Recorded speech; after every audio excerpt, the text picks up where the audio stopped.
Containers میں جو content ڈالا گیا وہ کیا ہے؟ سنت ہے. بس سمجھ نہیں آئی؟ حدیث کیا ہے؟ کنٹینرس ہیں، اس میں سنت کو ڈالا گیا ہے، ڈال کر پیش کیا گیا. حدیث کیا ہے؟ سنتوں کو لی ہوئی ہیں، اپنے اندر سنتوں کو پیش کرتی ہیں. ایک فرق ہے، دقیق فرق دیکھا جائے. مختصر یہ سمجھ لیجئے کہ حدیث اور قرآن دونوں ایک معنی میں استعمال، حدیث اور سنت دونوں ایک معنی میں استعمال ہوتے ہیں. اور حدیث اور سنت میں فرق یہ ہے، اگر آپ دیکھنا چاہیں تو سنت کی ضد بدعت ہے، حدیث کے تعلق سے آپ کہہ نہیں سکتے. اسے اچھی طریقے سے یاد رکھ لیجیے. اس کے بعد پیج نمبر 3 میں سلف الصالحین، جس میں صحابہ، تابعین، تبع تابعین اور ان تینوں کے راستے میں چلنے والے ہر آدمی کو سلفی کہتے ہیں. سلف الصالحین، صحابہ، تابعی، تبع تابعی اور ان تینوں کے راستے میں چلنے والے ہر آدمی کو کیا کہتے ہیں؟ سلف الصالحین کہتے ہیں. تو سلف الصالحین نے یہ احادیث سے کیسے اہتمام برتا، یہ اہم موضوع ہے. یہ بہت اہم موضوع ہے کہ صحابہ نے اس حدیث میں کیسے اہتمام برتا، کیسے اس تعلق سے محنت کیے. جیسے ایک حدیث میں آتا ہے کہ دیکھیے صحابہ کیسے سنت پر عمل کرتے تھے.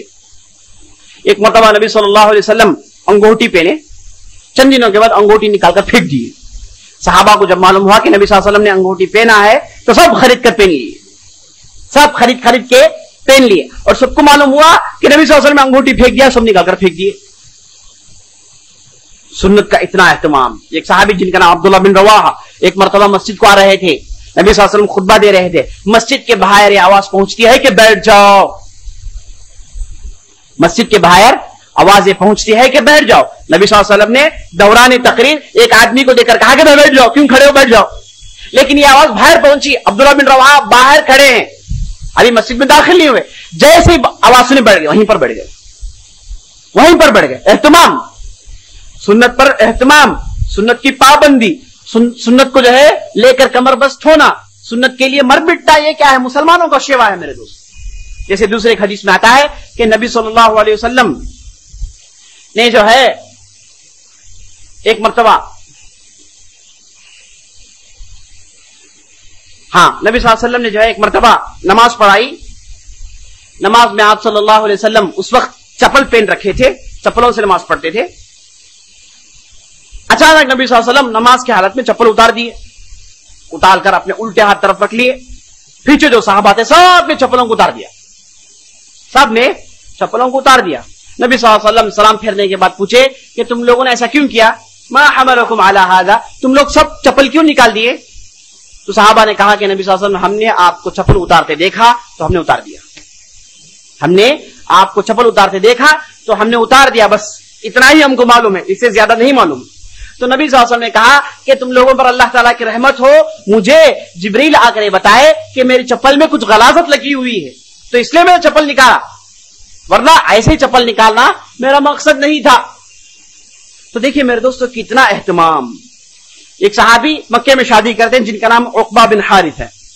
شادی ہونے کے بعد ایک بوڑھی عورت آ کر کہتی ہے کہ تم نے اپنی بہن سے شادی کر لیا ہے، تم دونوں کو میں نے دودھ پلایا ہے، تم دونوں کو میں نے دودھ پلایا ہے. تو صحابی کے دل و دماغ میں بجلی ٹوٹ پڑتی ہے، وہ فوراً اپنا اونٹ لیتے ہیں، سیدھا مدینہ پہنچتے ہیں، نبی صلی اللہ علیہ وسلم سے کہتے ہیں نبی صلی اللہ علیہ وسلم میرے ساتھ ایسا ایسا پیش آیا. تو نبی صلی اللہ علیہ وسلم نے کہا کہ جب عورت نے کہہ دیا ہے تو اس پر ہی عمل ہوگا، تم دونوں کو الگ کر دیا جائے گا، اب تم دونوں میاں بیوی نہیں ہیں. تو صحابی کو دیکھیے ایک واقعہ پوچھنے کے لیے سفر کر کے نبی صلی اللہ علیہ وسلم کے پاس آتے ہیں، ایک مسئلہ پوچھنے کے لیے. اور نبی صلی اللہ علیہ وسلم کے زمانے میں یہ عام ٹرینڈ تھا کہ لوگ اپنے اپنے بستیوں سے سفر کر کر کے نبی صلی اللہ علیہ وسلم کے پاس آتے، آ کر نبی صلی اللہ علیہ وسلم سے دین کے تعلق سے باتیں سیکھتے. جیسے ایک صحابی کے تعلق سے آتا ہے جن کا نام قبیصہ تھا. یہ مدینوں کے اندر ایک دم جو ہے اندر ڈیپ جو ہے گاؤں میں رہتے تھے اور نبی صلی اللہ علیہ وسلم کے پاس بڑی مشکل سے سفر کر کر پہنچتے، راستہ بھی ٹھیک نہیں تھا، بڑی مشکل سے سفر کر کر آتے اور آ کر کہتے کہ جئتک تعلمنی مما احل اللہ وحرم، اے نبی صلی اللہ علیہ وسلم میں آپ کے پاس آیا ہوں کہ آپ مجھے سکھائیں کہ حلال چیز کیا ہے، حرام چیز کیا ہے. تو نبی صلی اللہ علیہ وسلم قبیصہ کو خوشخبری دیتے ہیں، کہتے ہیں کہ قبیصہ تیرے لیے خوشخبری یہ ہے کہ یاد رکھنا راستے میں جتنے بھی پیڑ پودے تھے، جتنے بھی پتھر تھے، جتنے بھی مخلوقات تھے، سب تیرے حق میں دعا کی ہیں، سب تیرے لیے استغفار مانگا ہے، یہاں تک کہ تیرے لیے سمندر کے اندر جو مچھلیاں ہیں یہ بھی استغفار مانگتی ہیں۔ اور اس کے بعد کہتے ہیں کہ قبیصہ یاد رکھنا تیرے لیے ملائکہ اپنے پروں کو نیچے کیے ہیں تجھے عزت دینے کے لیے۔ نبی صلی اللہ علیہ وسلم ڈھیر سارے خوشخبریاں سناتے ہیں۔ تو ایسے عام ترین تھا کہ صحابہ سفر کر کر کر نبی صلی اللہ علیہ وسلم کے پاس آتے اور تعلیم حاصل کرتے، اور یہاں تک مسئلہ پہنچ گیا کہ 70 سے 75 کی ایک بہت بڑی تعداد، جن کو اصحاب صفہ کہتے ہیں، یہ لوگ احادیث سیکھنے کے لیے اپنے آپ کو ڈیڈیکیٹ کر دیے۔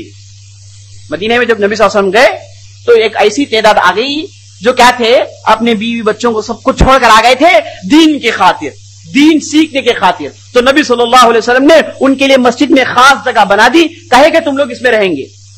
تو یہ جو جگہ تھی جس میں 70 سے 75 لوگ رہتے تھے، جو کیا تھے، صرف نبی صلی اللہ علیہ وسلم کی زندگی کو دیکھتے، بس نبی صلی اللہ علیہ وسلم کیا کرتے ہیں، کیا کھاتے ہیں، کیا پیتے ہیں، لوگوں سے کیسے معاملات کرتے ہیں، بیویاں کے پاس کب کب جاتے ہیں اور ان کا وقت کیا ہے، نماز کے لیے کب نکلتے ہیں، جہاد کے لیے کیسے نکلتے ہیں، کیا کیا کپڑے پہنتے ہیں، کن کن گھوڑے میں سواری کیا، کن کن اونٹ پہ سواری کیے، کیا کیا تلوار استعمال کرتے تھے، کیسے کیسے الفاظ تھے، سب کو ریکارڈ کرتے تھے، سب۔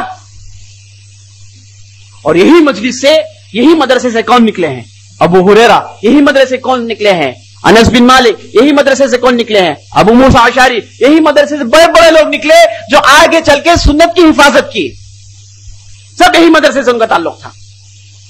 اور ابن عباس جن کی عمر صرف 8 یا 9 سال کی تھی، ان کی خالہ جن کا نام میمونہ تھا، جو نبی صلی اللہ علیہ وسلم کی بیوی تھی رضی اللہ عنہا، ان کے دل میں اتنی خواہش تھی بچپن سے کہ نبی صلی اللہ علیہ وسلم کی تعلیمات حاصل کریں، نبی صلی اللہ علیہ وسلم کے سنت کا علم حاصل کریں، بچپن سے خواہش تھی، یہاں تک کہ ایک مرتبہ اپنی خالہ سے اجازت پوچھتے ہیں کہ خالہ مجھے خواہش ہے کہ میں رات آپ کے گھر میں ٹکوں اور دیکھوں کہ نبی صلی اللہ علیہ وسلم کیا کرتے ہیں، نبی صلی اللہ علیہ وسلم کا رویہ راتوں میں کیا ہوتا ہے، دن میں تو ہم دیکھتے رہتے ہیں، کمپلیٹ ریکارڈ ہوتا ہی ہے جی، بڑے بڑے ہارڈ ڈسک ہے، 500 GB 1 TB رکھے ہیں، پورا ریکارڈ ہے، لیکن گھر کے اندر کیا ہوتا ہے یہ تم لوگوں کو بھی معلوم ہے۔ میں چاہتا ہوں گھر کے اندر بھی کیا ہو۔ عمر کتنی ہے؟ 8 اور 9 سال۔ جذبہ دیکھیے میرے دوست۔ اور نبی صلی اللہ علیہ وسلم کی جو ہے حجرے میں چلے جاتے ہیں اور گھر میں جا کے لیٹ جاتے ہیں۔ نبی صلی اللہ علیہ وسلم آتے ہیں، پوچھتے ہیں کہ من ھذا الغلام، یہ لڑکا، چھوٹا لڑکا کون ہے؟ تو میمونہ کہتی ہیں کہ ابن عباس ہیں، عبداللہ ہیں۔ نبی صلی اللہ علیہ وسلم بہت خوش ہو جاتے ہیں۔ اس کے بعد جو ہے نبی صلی اللہ علیہ وسلم آتے ہیں، عبداللہ سوئے ہوئے ہیں، لیکن اصل میں سوئے نہیں، نبی صلی اللہ علیہ وسلم کی حرکت کو نوٹ کر رہے ہیں، دیکھ رہے ہیں کہ نبی صلی اللہ علیہ وسلم کیا کر رہے ہیں۔ نبی صلی اللہ علیہ وسلم آتے ہیں گھر میں، اپنے بیوی سے تھوڑی دیر بات کرتے ہیں، اس کے بعد کھاتے ہیں، اس کے بعد تھوڑی دیر نماز پڑھتے ہیں، نماز پڑھنے کے بعد اپنے بستر میں جاتے ہیں، بستر میں جانے کے بعد بہت دیر تک اذکار پڑھتے رہتے ہیں، بہت دیر تک اذکار پڑھتے رہتے ہیں۔ ابن عباس پورے اذکار سناتے ہیں کہ میں نے نبی صلی اللہ علیہ وسلم سے سنا، صرف ایک رات، صرف دیکھیے ریکارڈ دیکھیے کیسا ہے، صرف ایک رات ساتھ رہے۔ ابن عباس کہتے ہیں کہ مجھے پوری چیزیں یاد ہیں جو نبی صلی اللہ علیہ وسلم اس رات پڑھے، نبی صلی اللہ علیہ وسلم سورہ ملک پڑھے، نبی صلی اللہ علیہ وسلم سے واقعہ پڑھے، نبی صلی اللہ علیہ وسلم فلاں سورت پڑھے، نبی صلی اللہ علیہ وسلم فلاں اذکار پڑھے، سب ابن عباس کو ریکارڈ ہو رہا، ابن عباس اسے محفوظ کیے ہوئے ہیں۔ اب جیسے ظاہری طور پر سو رہے ہیں لیکن اندر سے سوئے نہیں ہیں، دل بیدار ہے، آنکھیں ہوشیار ہیں، دماغ لگا ہوا ہے، سن رہے ہیں کہ کیا کر رہے ہیں نبی صلی اللہ علیہ وسلم۔ اور میرے دوستوں بڑے گھر بڑے بڑے نہیں تھے، گھر چھوٹے حجرے تھے، اور نبی صلی اللہ علیہ وسلم بالکل بغل میں تھے اور پوری چیزیں ان کو یاد تھی۔ اور اس کے بعد ابن عباس کہتے ہیں کہ دعا پڑھنے کے بعد نبی صلی اللہ علیہ وسلم لیٹ گئے، اور لیٹنے کے بعد جب رات کا تیسرا پہر آیا، ایسے بیدار ہو کے اٹھے گویا کہ ان کو کچھ ہو گیا، ایسے بستر سے اٹھے گویا کہ ان کو کچھ ہو گیا۔ یاد رکھیے ابن عباس نہیں سوئے، ساری رات جگے ہوئے ہیں، اور یاد رکھ لیجیے ابن عباس کی ایک رات ان کی پوری زندگی کو بدلا دی، ان کی زندگی کا ٹرننگ پوائنٹ یہ رات ہے میرے دوست، ان کی پوری زندگی بدل گئی، مرتے دم تک کیا تھے وہ، اور دنیا کے بہت بڑے عالم بنے، یہ رات ہے جو ان کی زندگی میں واقعی مؤثر رات بنی۔ پھر سوئے ہوئے ہیں، ظاہری طور پر اندر سے جاگے ہوئے ہیں، دیکھ رہے ہیں کہ نبی صلی اللہ علیہ وسلم کیا کر رہے ہیں۔ جب رات کا تیسرا پہر آیا، آپ صلی اللہ علیہ وسلم بھڑک کر اٹھے گویا کہ کچھ ہو گیا، اٹھے، نبی صلی اللہ علیہ وسلم دوڑ کر گئے۔ ابن عباس کو معلوم تھا کہ نبی صلی اللہ علیہ وسلم یہ وقت اٹھیں گے اور وضو کرنے کے لیے باہر آئیں گے، تو ابن عباس نے ایک لوٹے میں پانی جمع کیا اور باہر رکھ دیا۔ باہر آ کر دیکھے نبی صلی اللہ علیہ وسلم لوٹے میں پانی رکھا ہوا ہے۔ ابن نبی صلی اللہ علیہ وسلم پوچھے کہ کون رکھا پانی؟ تو ان کی بیوی کہتے ہیں کہ ابن عباس جو لیٹا ہوا ہے اس نے رکھا ہے۔ تو نبی صلی اللہ علیہ وسلم کہتے ہیں اللہم علمہ التأویل اللہم فقہہ فی الدین، اے اللہ ابن عباس کو دین کی فقہ دے، اے اللہ ابن عباس کو دین کی تعویل دے. میرے دوست دعا کا اثر اتنا ہوا کہ ابن عباس نے خوارج جیسے فتنے کو بھسم کر دیا. خوارج کا بڑا فتنہ نکلا تھا جس میں 16,000 سے زیادہ لوگ مرتد ہونے کے قریب تھے.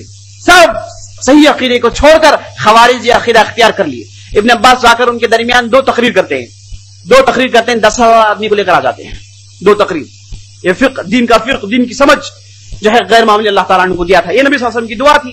اس کے بعد ابن عباس کہتے ہیں کہ جب نبی صلی اللہ علیہ وسلم اٹھے تو نبی صلی اللہ علیہ وسلم سورہ آل عمران کی آیت پڑھے، ان فی خلق السماوات والارض واختلاف اللیل والنہار لآیات لأولی الالباب.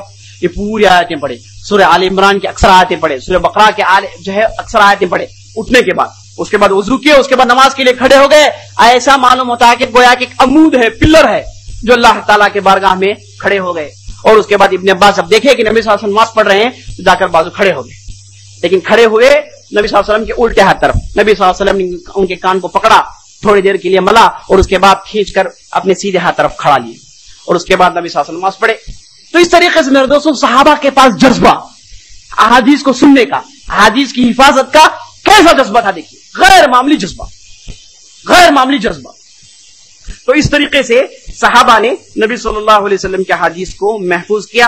اس کے بعد جب تابعین کا دور آیا، صحابہ کے بعد جب تابعین کا دور آیا، ان لوگوں نے حدیث کے ساتھ کچھ خاص معاملہ کیا. پیج نمبر 3 میں آخری میں دیکھیے کہ ان لوگوں نے سیکنڈ ایرا، ان دس ایرا دا حدیث are safe guarded in 4 forms.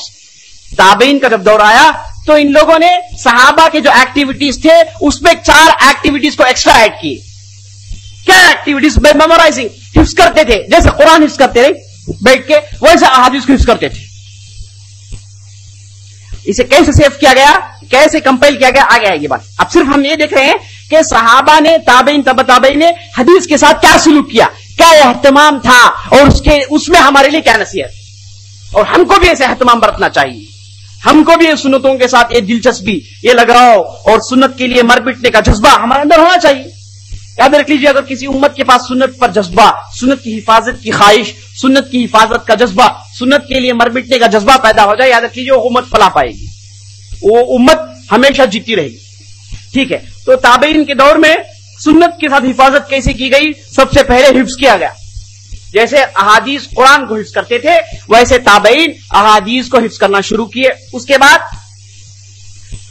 تابعین کے دور میں سند کا سسٹم شروع کیا گیا. سند کا سسٹم کیا مطلب؟ سند کا سسٹم